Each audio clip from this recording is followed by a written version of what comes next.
Hi, I'm Ray and I'm a mom of two. I have two kids. My daughter is 7 and my son is 4. And this is Mervyn.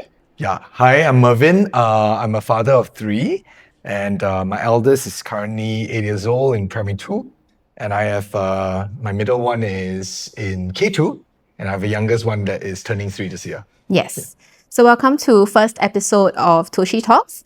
And today we want to share our experience about how is it like surviving primary school, Yeah. right? I mean, as parents of primary school going children. Yeah. Yeah. I think specifically giving some tips or our experiences at least on if you're a first-time parent with your eldest child going into primary 1, Yeah. like you don't know what to expect. So we just wanted to talk about it because I think currently the enrollment exercise is almost done for next year's batch. So yeah, it's quite an opportune time. Yeah, and my daughter is in primary 1 this year.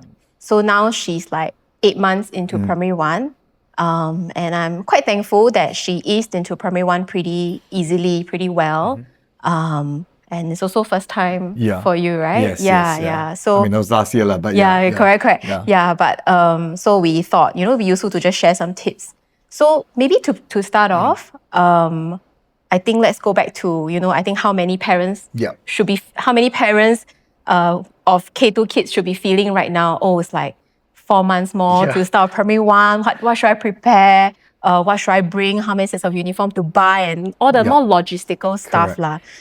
So I remember when after you get the confirmation of what school you're going into, I think the first things first is, I mean, you probably be like, okay, what do we do now, right? Like now that I would say the first thing is definitely go and download like Parents Gateway, right? Because Parents Gateway is the official like school to parent / MOE to parent communication channel. Yes. Yeah. Yes. I think there are some other platforms as well, which we have different experiences, right? Yeah, correct. So mine is just primarily Parents Gateway and SLS, but everyone has SLS, which is Student Learning Services or something. Okay, we'll get back to you on that. Yeah, but okay, yes, SLS is the short form, right? And then you guys got a we have Class Dojo. So Class Dojo is teacher to parents. Okay. And then Parents Gateway is like school level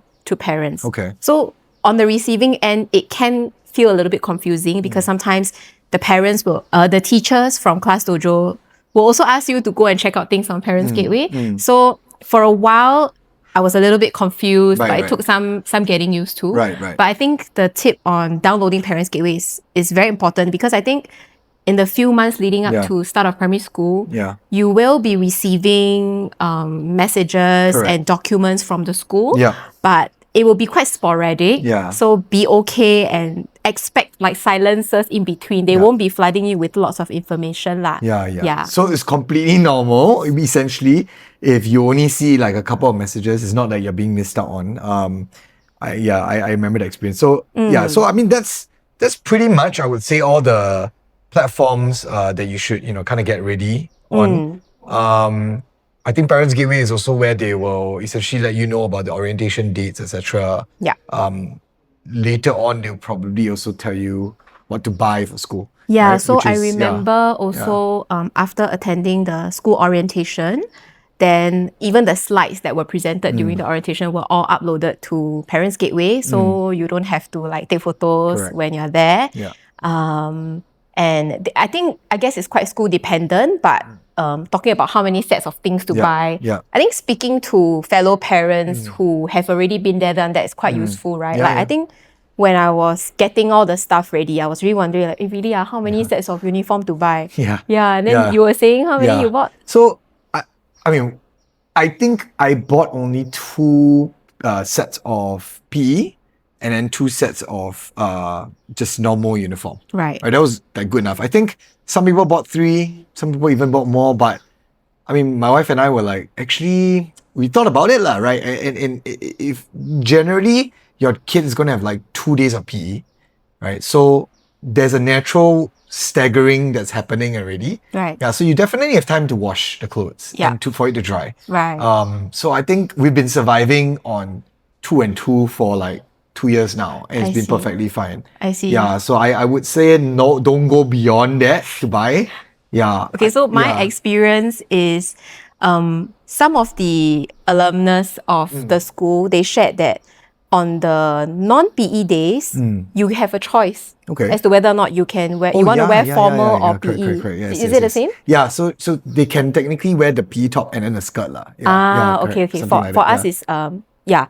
So end up I bought 2 formal, Right. two formal, and then 4 sets of PE. Okay. Yeah. Oh, okay. Yeah, that makes sense. So yeah. okay lah. I think like that around that number is pretty sufficient. Yeah. I think the other thing that parents will be wondering on what to buy, and something that I myself actually thought about, like smartwatches, for example. Yeah. So my advice is like, there are many different smartwatches out there. The one that I was interested in is, the Apple Watch, but unfortunately you only need to use a major carrier like Singtel, StarHub, or M1. But I would say wait on that before you even buy, before school starts, just so you can find out from your own school what the policy is on specific smartwatches. Because I know most schools allow, but then they only allow it like during recess or something like that.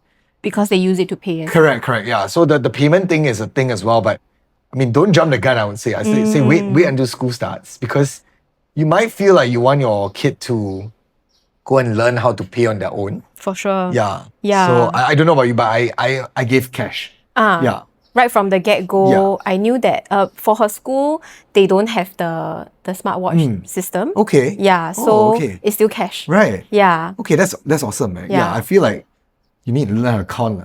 Correct. And to be familiar with actual money before they get into the digital mode, right? Yeah. So I also feel the same. And what about the amount of pocket money? Like how much did you give your kid, and what do you think is reasonable? So the funny thing is that at first I was like, actually $2 is enough lah. I remember surviving on $2 for a long time, Many years ago. But then I think my wife gave me a wake up call. I said, hey, I think don't joke lah. Nowadays I think one bowl of noodles alone is already like close to $2. Like 180. Yeah, 180, that kind of thing. So it doesn't leave much room at all. And then also so we decided, I think in the end we gave like $5 a day, but because we felt like we want to give her a bit more so she'll get into the mode of saving.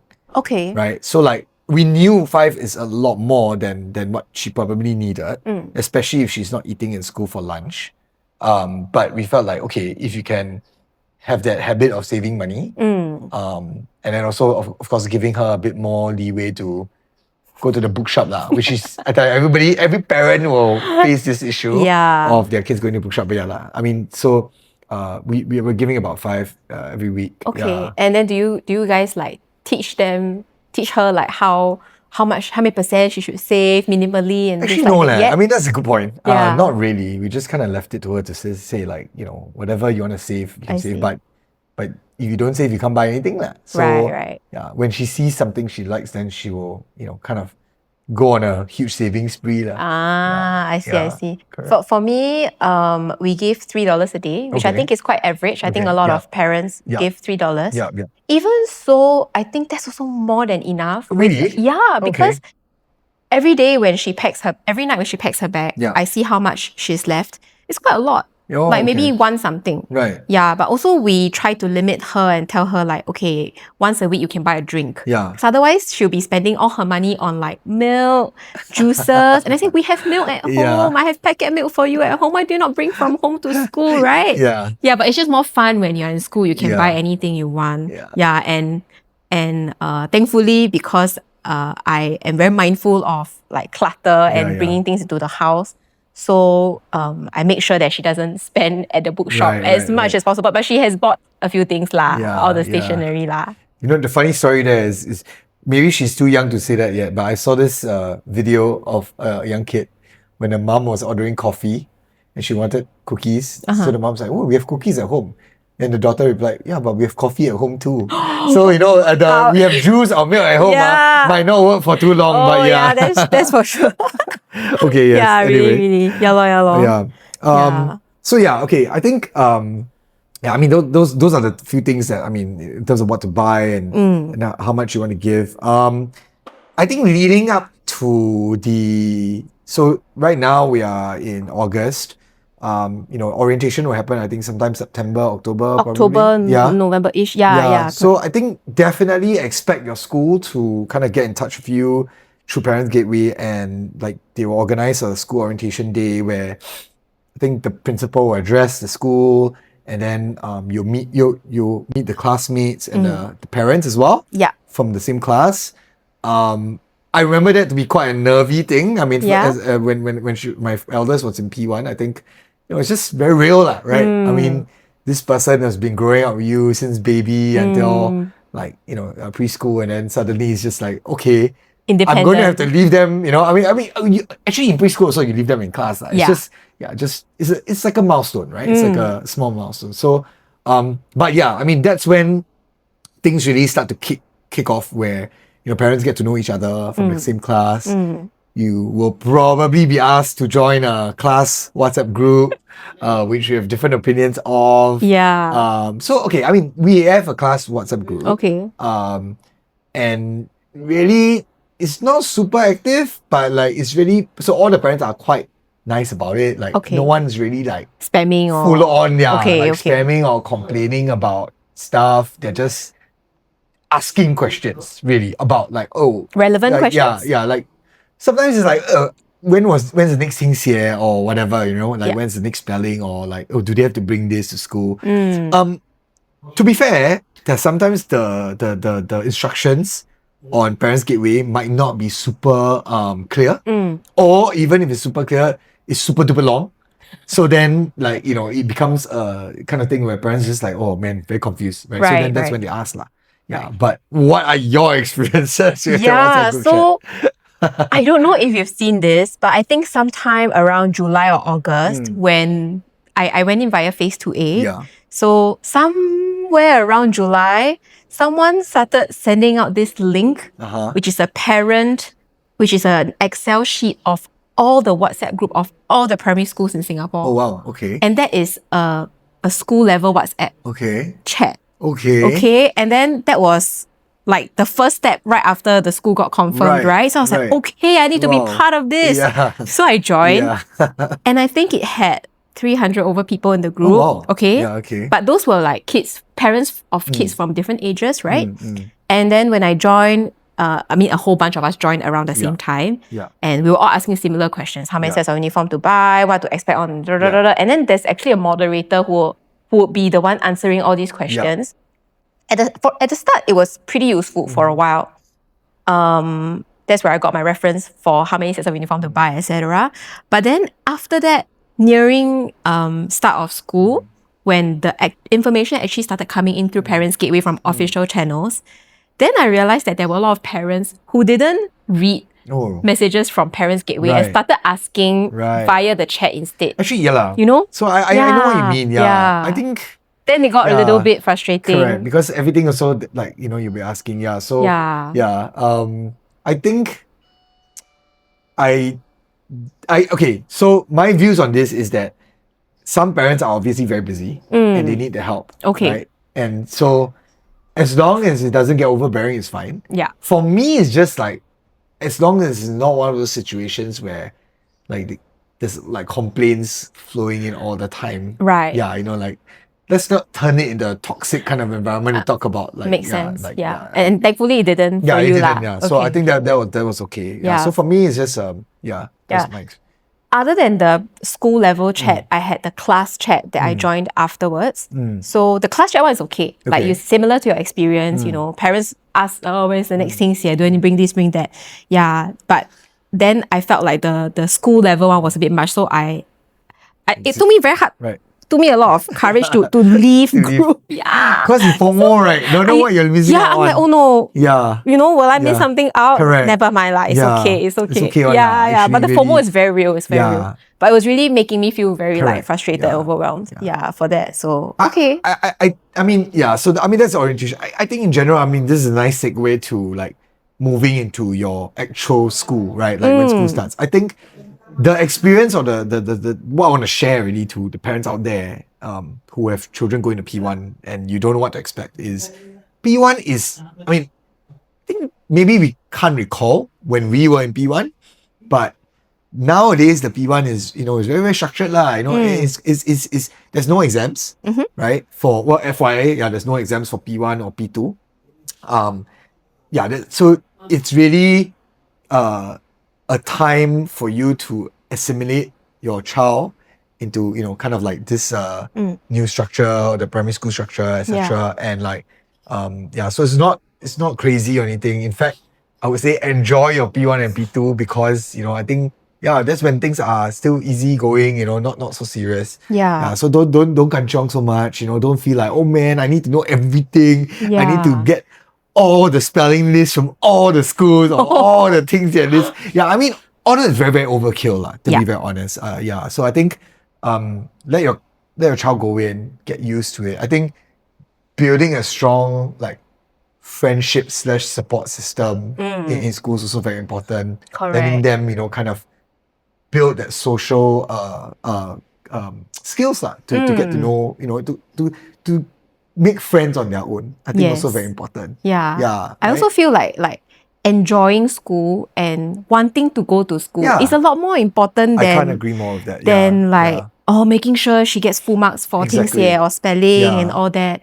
Because I feel primary school is so different from preschool. They are a lot more independent.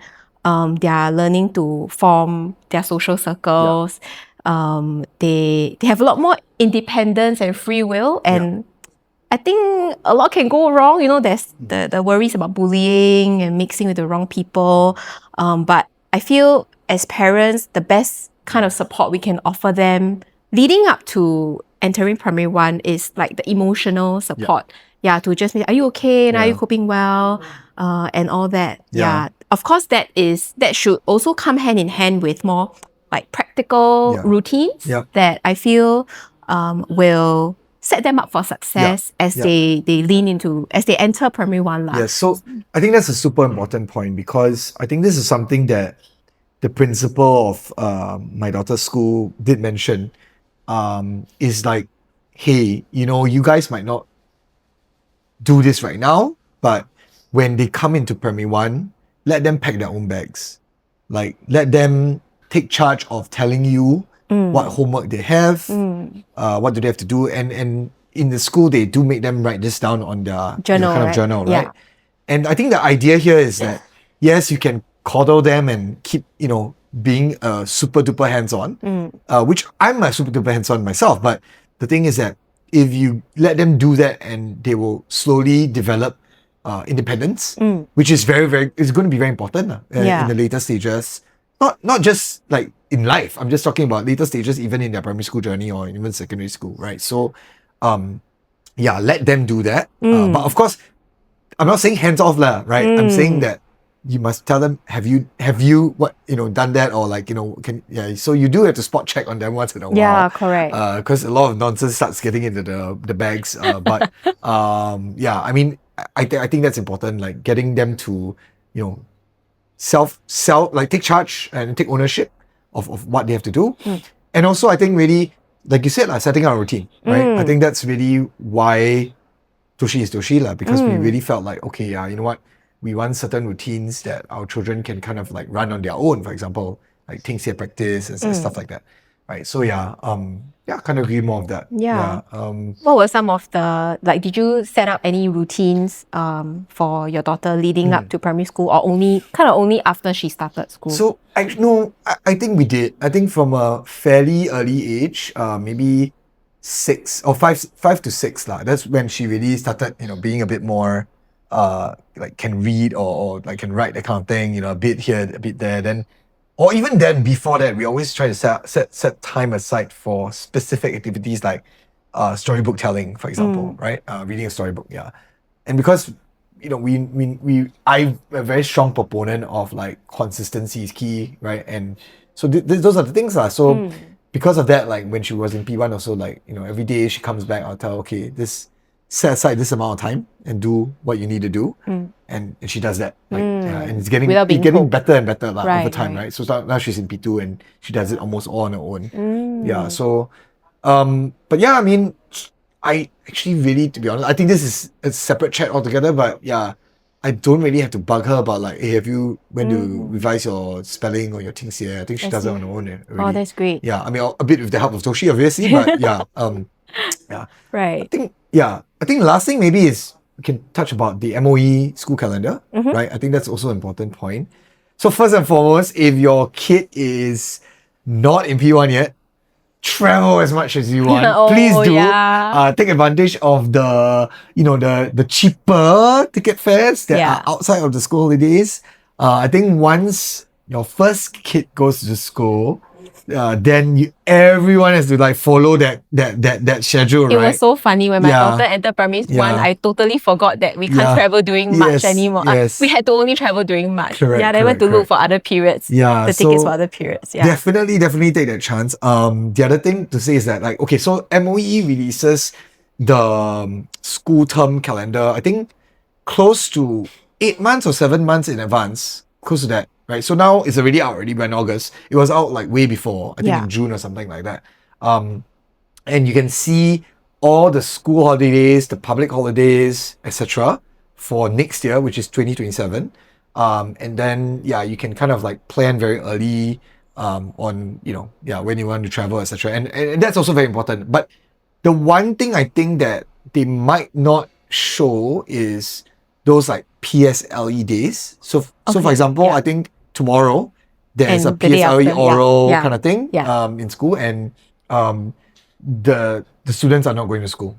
So those things are not quite reflected. But actually, I don't think you're supposed to travel during those periods anyways lah. I think there's home-based learning. So I mean, just so you know, so that's why they don't really release it ahead of time. Right. But definitely go check that out. I think if you have that page or the screenshots of those dates, again, upload it to your calendar or put it on Toshi and kind of mark up your schedule for next year, just so you know when's when and what's happening what.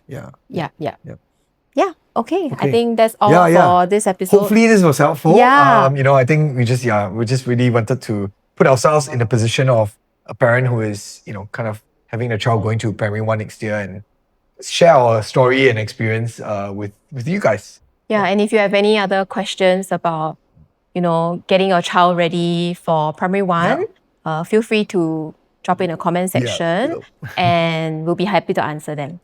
See you guys in the next episode. All right, see you. Thanks. Bye.